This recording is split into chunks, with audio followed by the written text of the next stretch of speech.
Ciao bellissimi! Oggi vi portiamo in Val Bartolo. Siamo qui a Campo Rosso, abbiamo parcheggiato davanti a una bettola, nel senso che proprio il bar si chiama La Bettola, e adesso vi portiamo a vedere la vallata.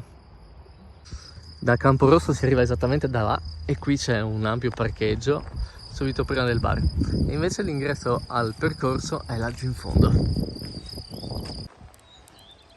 Tac, Val Bartolo di là.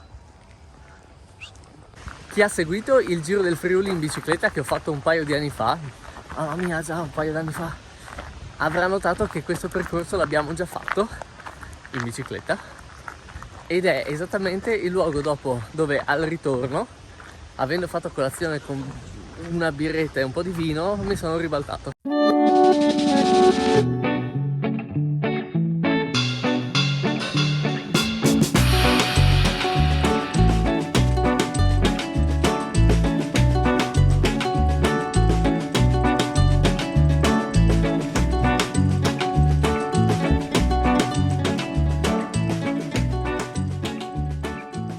Che bei fiorellini, mettiti vicino.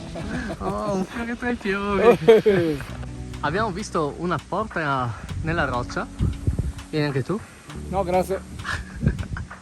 Andiamo a scoprire cosa c'è. Sicuramente qualcosa riguardante la guerra. Ah, niente, fregati.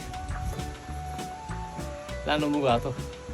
Forse per motivi di sicurezza o segreti governativi.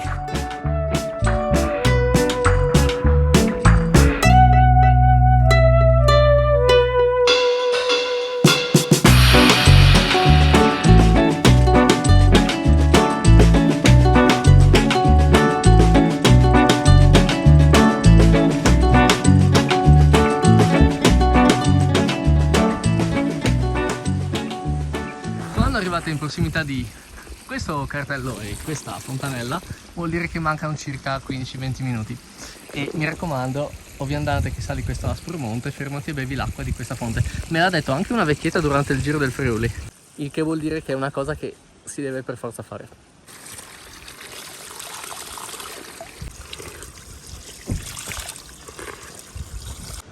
A quanto pare fino a qua si può arrivare anche in auto, noi ci abbiamo messo mezz'oretta a piedi, 35 minuti, ma volendo si può parcheggiare anche in questa zona e c'è anche una panchina e un tavolino per chi volesse fare un picnic prima di arrivare nella zona delle baite, cosa che sconsiglio perché là è molto più bello. Tac, 11:11, passata un'ora esatta e là in lontananza vediamo Bar Beatrice, che è l'inizio della vallata. O dovrei dire la baita di Beatrice, perché è il bar Beatrice.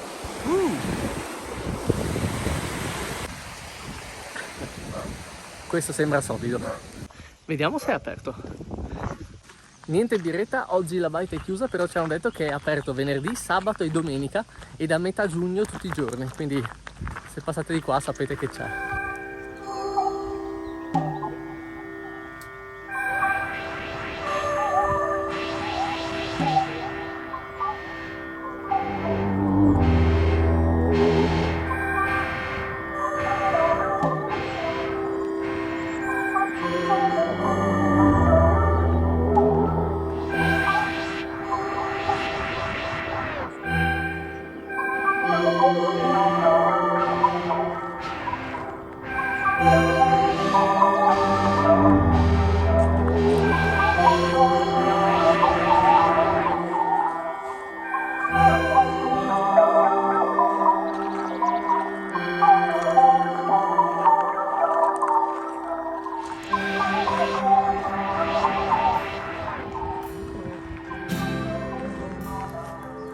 E questa è la Val Bartolo, poi da qui potete esplorare, passeggiare, entrare nei boschi, continuare fino in Austria se volete. So che a metà agosto dell'anno scorso c'è stato anche 4-5 giornate di baite aperte per visitarle, quindi è possibile che si ripeterà anche quest'anno. E buona passeggiata, ci vediamo domenica prossima. Ah, forse voi vi starete domandando che cosa sto indossando, perché ho un giubbotto antiproiettile. Questa è un'anticipazione di un futuro viaggio che partirà il 30 maggio, quindi tra pochissimo, 2 settimane, e vi porto a piedi, partendo dal Friuli, fino a Santiago. Quindi dato che viaggerò con uno zaino che peserà probabilmente più di questa giacca, volevo allenarmi un pochettino e usare i pesi mentre passeggio in Friuli. Bene, spero che il video vi sia piaciuto e ci vediamo domenica prossima con il prossimo. Ciao belli!